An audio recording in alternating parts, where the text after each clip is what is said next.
Hello, my amazing, beautiful listeners. How are you today? How are you doing after clicking on this topic? I'd be so curious what you're anticipating. And I hope that with this episode, with a very real and sensitive topic, I hope I do it justice. And I hope that I leave you with some sense of empowerment and tools that you can start implementing now and validation. Validation for this experience. Gosh dang, it's real. I have been wanting to do this episode. I've had several of you write in about this experience, and you've shared experiences that you've had with meeting his new girlfriend or new wife for the first time. And I've wanted to make this an episode, but I will be honest. I knew right away that in order to really do this episode justice in the way that, and stay true to the way that I podcast, is that I needed to be vulnerable and share my own experience. And that felt really vulnerable. It felt a little bit scary because I'll be talking about my personal experience with another woman who was, in all honesty, another victim to his lies and false representation of who he really is as well, and was impacted.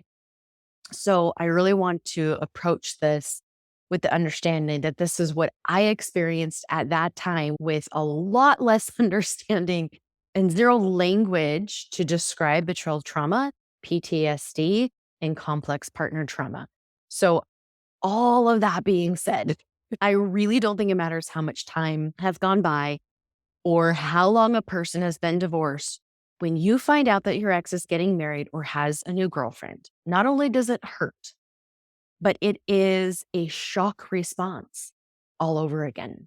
And there are many feelings that are going to flow through you, including the feeling of injustice, unfairness, anger, bitterness, jealousy. Why does he get the happy ending in the family and I don't? I didn't even choose this. And an evaluation or sense of reflection on your own life and what you might be wrong or not enough of or good enough for. I'll never forget when I found out that my ex was getting married not long after our divorce. I had never met her. I didn't know he was dating. Not like I necessarily should have known that he was dating, but if he was dating someone serious enough to get married, I thought out of respect I would know and that our children would know. So my kids got a phone call from him one night and they had him on speaker, which I always disliked because I felt like he was in my apartment. And anyways, I was in the kitchen. This is why I heard this conversation, because they had him on speaker, small apartment. I was in the kitchen. They were in their room. And I could hear him say, well, I just want to let you all know that I'm getting married tomorrow and I hope you're okay with that. Pretty much end of story in how he approached this with our children. I'm sure that I blacked out at that point because I really don't remember much, but I do know that the apartment was quiet the rest of the night. So at this point in time, I was still experiencing so much abuse. The tensions were high. I was experiencing post-divorce complex trauma, and I did not want anything to do with him yet. Like logically, I did not want him back. Logically, I did not want to be married again. And yet I still cared about what he was doing and not doing, hence the post-divorce complex trauma. That night, I hid in the back of my closet and sobbed. And then I was so mad at myself for crying. I'd get up and wipe my tears away and just get pissed. And then I'd go back in the closet and I'd curl up and I'd cry. I did this for what felt like hours. I know I called someone, probably my mom, but I don't remember those conversations. I just remember feeling as if everything we had was now, like really, really, really now it was a lie. Like maybe I really didn't matter to him ever. And how could he do this? Not only did I have these thoughts because he betrayed, but now I'm really, really like having these thoughts. And a lot of this is coming because of the post-divorce bonding site where there was still that part of me that didn't have the why to why all this happened. I was so angry and I was feeling sad over all of it because at the same time, I was fully aware of the hurt all over again. and the abuse that he caused, and I didn't want him back at all. So why all of these sad tears? And why the investment of even anger at this point?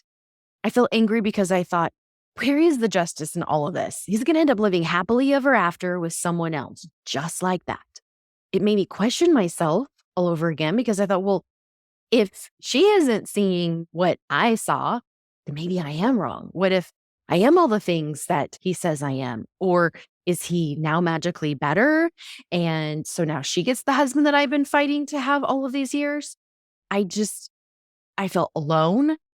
He was now going to expose my kids to this Brady Bunch type atmosphere while I was still a single mom. He was going to have our kids and this sense of family, and I was going to be left out. And I felt sorry for myself, and I felt massively insecure. Seeing your ex commit to life and loving someone else is a really strange feeling, to say the least. It brings out all kinds of emotion. It unveils a lot of old and not so old wounds, and it can really mess with your head.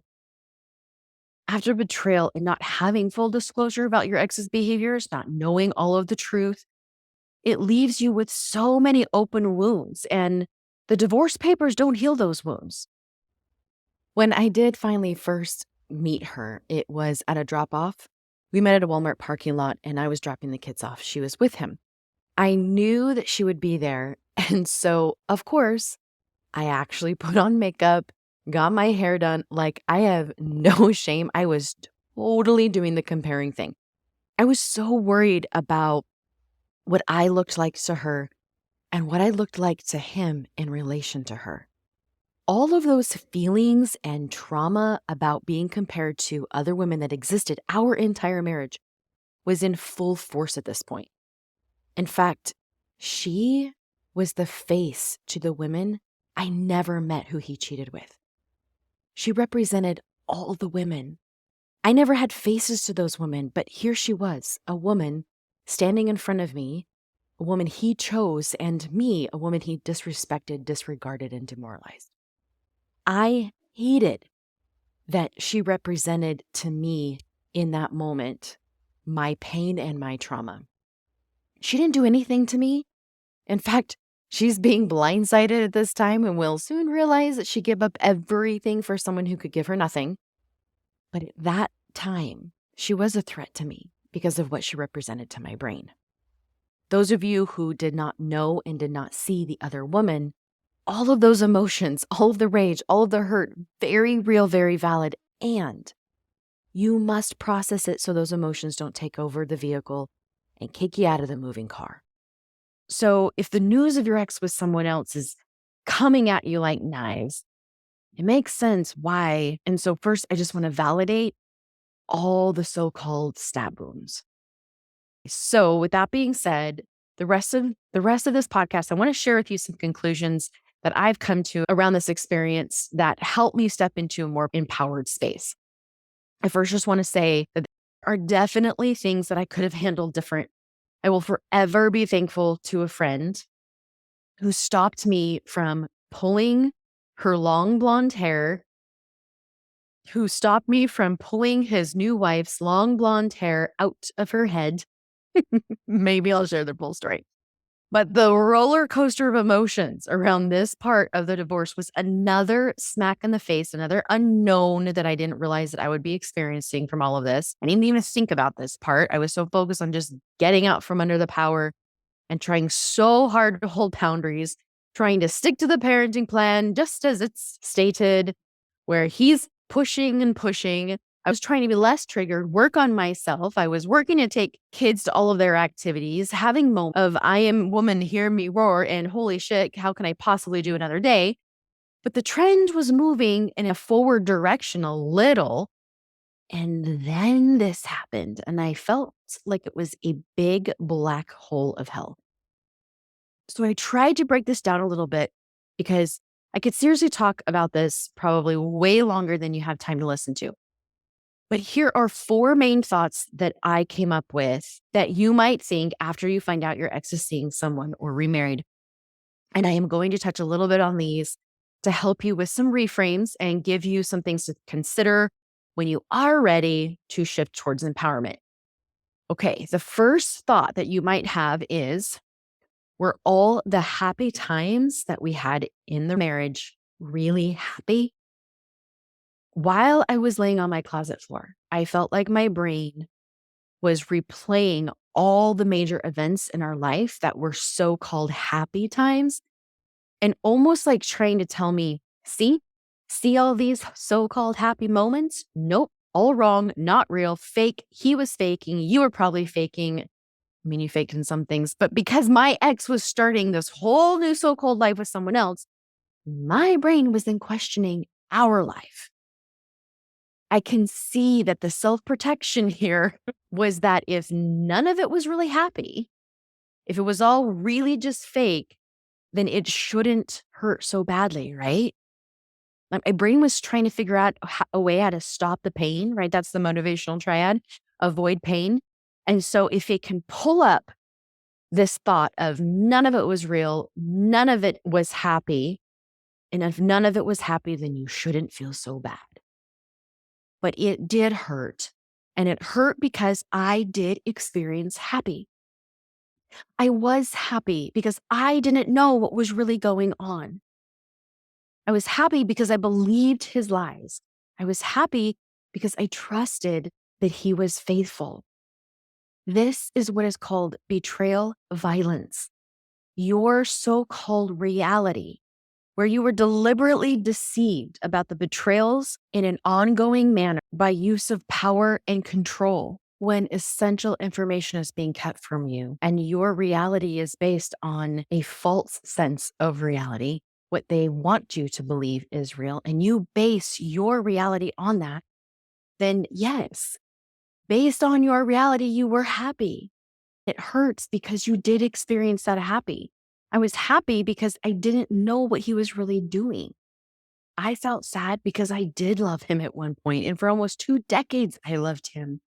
And I loved him and fought for him and for us to the point of self-destruction. I tried to save him, and I couldn't. I tried to change for him, and I couldn't change enough. I tried to righteous my way to save things, and God couldn't. I was sad because I really gave my all, and I felt proud of that. I felt okay being sad because it was sad. It was sad that he didn't do the same things to save the marriage, to save himself. I wrote in my journal that I came to realize that I am the one who actually owns my memories that were good, that all the good times that I was mourning again with this news are mine. I created those moments for myself because of where I was at in my life and believing what my reality was. I was the one on those vacations thinking that I was with someone who is faithful and honest. So, of course, I was happy. I chose happy for all the right reasons. He, on the other hand, he had to live a double life and has a different experience with those memories than I do. And I want to feel sad about that too. Okay, next thought. What if I am wrong and he really is better? And now she gets the guy that I fought so hard to help him become. Oh my gosh. Can we just pause one moment on this one? Sheesh, like it's the meanest thought your brain offers. One of the meanest.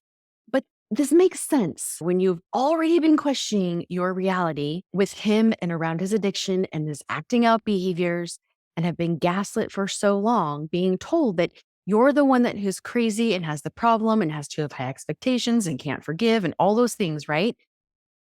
Maybe you could relate, but when I had so many people also that I trusted, like church leaders and family and even friends, all convinced of what he was saying, and that maybe I was putting too many conditions on the marriage, and maybe I was crazy. Maybe I really was the angry, depressed person. That can really mess your head up, to say the least. Hence, partner violence. And now here's one more person who was another voice in the crowd who were all shouting at you, "You're the crazy one, and you don't know what you're talking about. He's so great." You made it all up. It's a lonely place to be in. With this thought, I just want to tell you that this is when being in the present is so key. And to remind yourself of your truth, your lived experience, and what you believe is right for you, because that's all that matters. You're the one who gets to decide what's right and wrong for you and in your relationships. And if this other woman believes that your ex is right for her, that's not your business.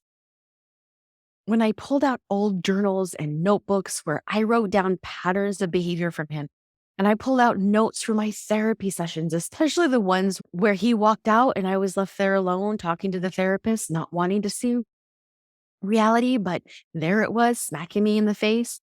I did this to remind myself of my lived experience, to know that I did make the right choice for me.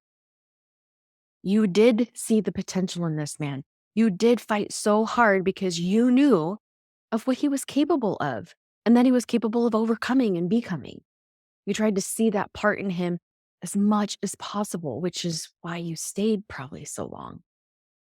And now, if he really is, quote, better, then she gets to benefit from all your hard work. Oh, hell no. So, yeah, there's that. Here's what I want to offer you. Not only from my own experience, but from what I have seen over the years of coaching women who divorce men like this. They didn't change during your marriage when you gave them every opportunity to do so. They are not going to magically change in the months after divorce.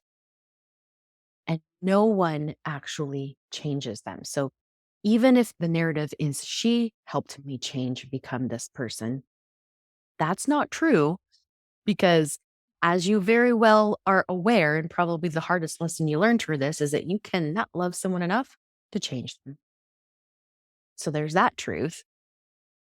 They are with someone who doesn't know the patterns. And just like you didn't know those patterns for years, it might take years for them to see those patterns as well. Took my ex-husband's second wife exactly a year. But even if they do live happily ever after, her idea of happy and healthy is going to be different than yours. And that's okay because, again, not your business. Okay, next thought. Maybe he really never loved me at all. This kind of goes along with what I talked about before, but what if you didn't see the patterns? What if you were blindsided by his infidelity and now he's with this other woman and you're questioning if he really ever loved you at all? So again, pause, space, hugs virtually, and there's no way to really know the answer to this because we never really know what other people think. Even if they tell us, we still really have no way of truly knowing, which is why spending time in their head, in their bubble, is not going to serve you here. So with this thought, your brain is offering you, again, it's trying to protect you. And if he never loved you, then maybe that means you're not unlovable. Or if he never really loved you, then maybe that means he is the monster and fooled you. If he never loved you, then maybe you don't need to compare yourself to her. Because if he did, if he really did love you, then it's incomprehensible how he could do this. So with this one, I'd say this is a red flag thought, meaning it's not going to provide insight and personal growth. It's just mean. Your brain is just being a jerk. You loved him, and that is all that matters. Doesn't matter what size your ring is. But if it's smaller, it's a little bit gratifying. Just saying. Okay, next thought. No way am I sharing my kids with another woman. How could he? This is where I can honestly admit that my fight was highly activated. My California girl broke loose and came alive for the fight. Ugh. He had told the kids to call her Mama L. Okay, I changed the letter because, trying to be somewhat discreet here. But when the kids came home and called her that, I left the room, went into my closet, pulled the plastic hanger down from my closet and broke it into tiny pieces. Have you ever tried to break a plastic hanger in tiny pieces? I couldn't scream or they'd hear me. And so that was the first thing that came to my mind. I hated sharing them. All right, I won't use the word hate. It was extremely difficult, to say the least, to share them with him. And now I had to share them with another woman that I didn't know, that the kids didn't know. And then there's the what if they like her more than me?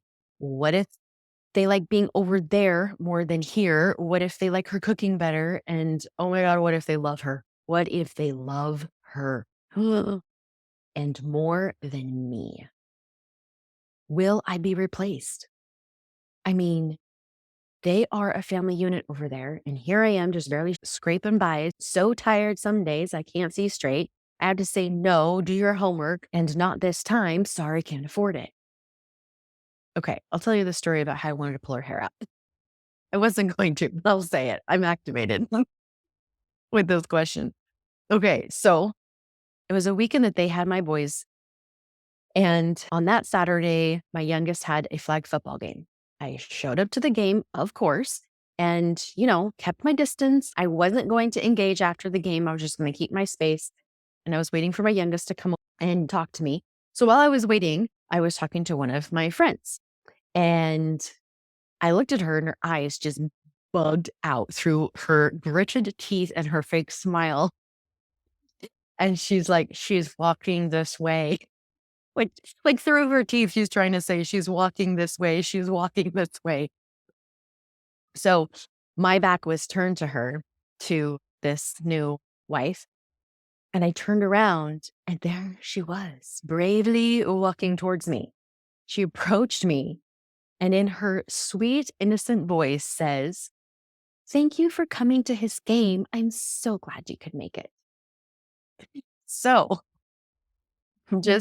I'm just saying, remember California. I grew up California. That's my excuse I'm using here. At that particular point, I swiftly turned around back to my friend and said to her, "I am going to pull the blonde hair out of her head." To which my friend grabs my shoulders and says, "Run, Amy, just start running." And she literally shook me and it was like the run, Forrest, run. And I just started running. I started running around. Y'all, I'm telling you, see, this is what happens when you don't have a coach. Okay. When you don't have a divorce coach, this is what happens. You are running around a football field so you don't pull someone's hair out of their head. Okay. I know, so embarrassing, but there you go. There you have it, my vulnerable story. So to say that this part isn't sucky, eh, there's just no words. Okay. Now, here is where stepping in empowerment and really digging deep here, because in all honesty, this isn't about you. Their experience isn't about you. And your children's experience isn't about you. So we've got our business, other people's business, and God's business. And you need to remove yourself from other people's business, and that includes them. If your children knowingly are in any way in physical, sexual danger, you call authorities. But being exposed to emotionally immature people isn't going to be recognized by a court. And there is nothing you can do except focus on you and stay in your business.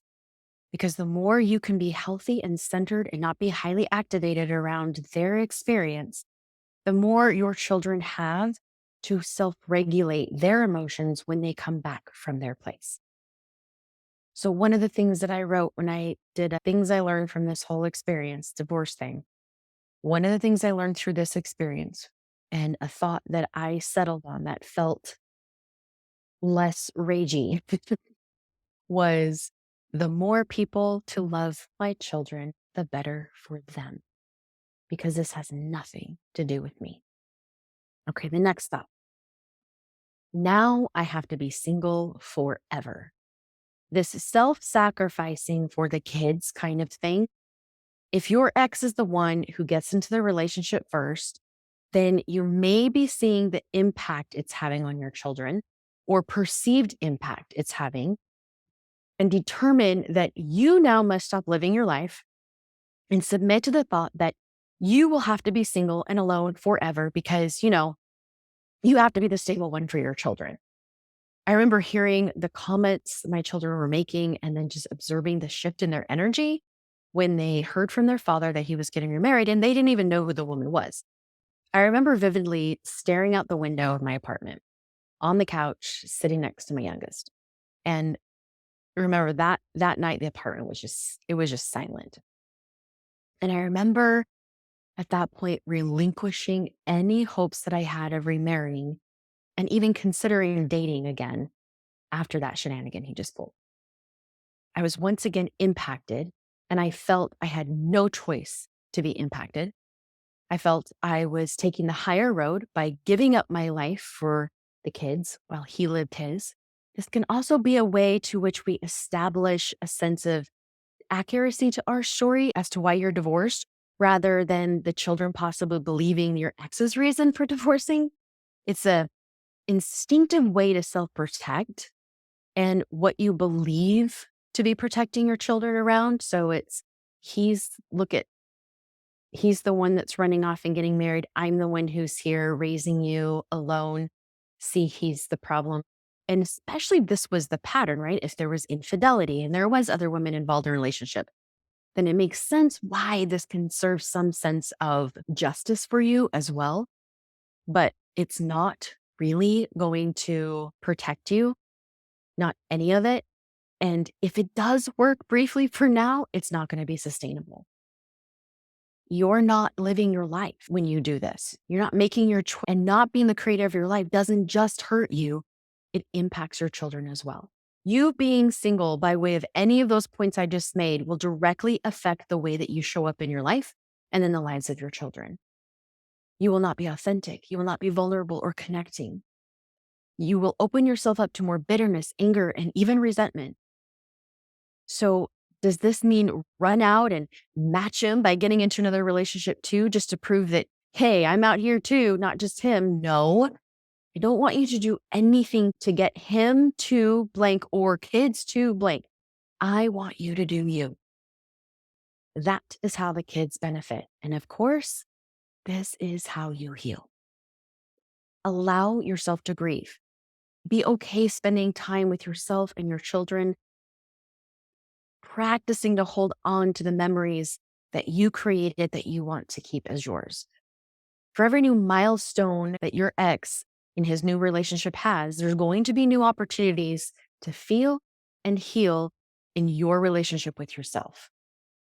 That's really how you go about creating the distinct difference between his life and yours, that your children will have an opportunity to now witness for themselves and choose for themselves what feels safe and healthy to them. So the moral of this message today is not to pull her hair. Just kidding. Okay. The moral of the message today is that this sucks and there is no way around it but through it, and you are capable of getting through. Let's just try to get through it empowered. Remember that women need support. Even when they don't believe that they do, they do. Support from those who have shared lived experiences is necessary to heal. It helps bring more awareness, acceptance, validation, and move you out of shame that can come from staying silent and isolated about your experience. Check out my divorce support groups. The first 12 weeks are free. And if they're full when you sign up, get on that wait list because it is first come, first placement in one of those groups. So at least get your name on that wait list. If you're feeling further along in your journey and you're really wanting to start thriving and not just surviving, my Believing in You group coaching program is going to do just that. You'll get coached each week. I will teach you tools each week that are going to help you make much needed shifts in your brain. You're going to get 2 free one-on-one coaching sessions with me every 12 weeks. I have tons of worksheets that you can access when you really want to get down to business and practice these tools that I'm going to go over. And the sessions are recorded. So if you miss, it's all good. You're going to have the recording. Believing in yourself again is possible. All right, I will see you next time. And remember, you are the chooser in your life, and you get to create the life you want because you can. Take care, everybody.